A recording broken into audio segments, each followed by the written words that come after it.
Greetings everyone, Jonathan here from Plagiarism Today, the big news everyone's talking about, or rather at least the internet seemed to be a little bit of buzz about, is that EA, or rather the head of Maxis, a subsidiary of EA that made the SimCity game, has admitted that SimCity could be played offline completely. This is something that's been widely suspected. In fact, recently there was a leak indicating as such, so it seemed pretty probable that it was, but this is the first official statement to indicate that.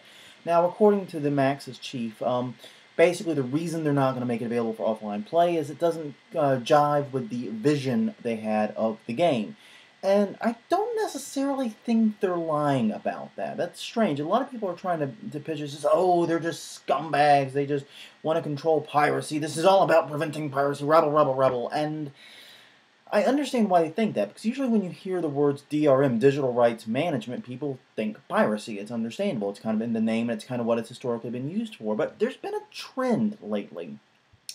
And I think the first big game to really do this was Diablo 3, and that is games that are using DRM not so much to prevent piracy, but to force new business models, to force new revenue streams upon them. Because the one thing that both SimCity and Diablo 3 have in common is that both of these games, while single-player games, do have multiplayer components to them, and the multiplayer component at the end of the day is about getting money. Diablo and Blizzard, what they wanted to do there was create a marketplace where people could buy and sell goods, and also, buy wares, and of course Blizzard would be getting its share of that.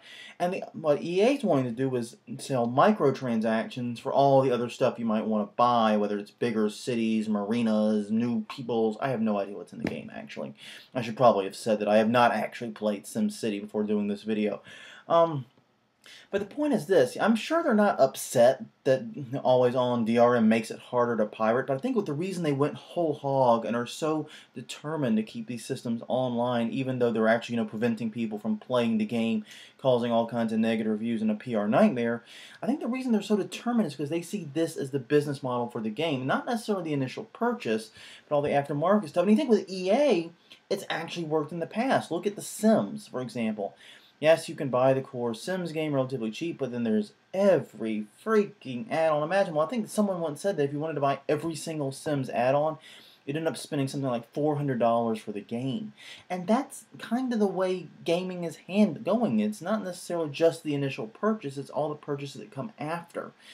And so online DRM, such as what they're using with SimCity, isn't so much about preventing people from pirating that initial game. It's about protecting and locking in that long-term revenue stream, and that's what EA sees as valuable, not necessarily the initial anti-piracy assistance. And honestly, we're going to see more and more and more of this. Video games are getting more expensive to produce. They are becoming more and more risky investments, so to speak, and between online piracy, shifts in taste in the market, and just the general uncertainty of what's going on, the problem is companies are nervous about spending the millions and millions needed to make a big AAA title. So when they get something like Diablo 3, something like The Sims, it's almost a guaranteed success, and they know that they could put out a turd on a plate and probably have millions of people chomping it up. The point is, they want to make as much money from that as they can.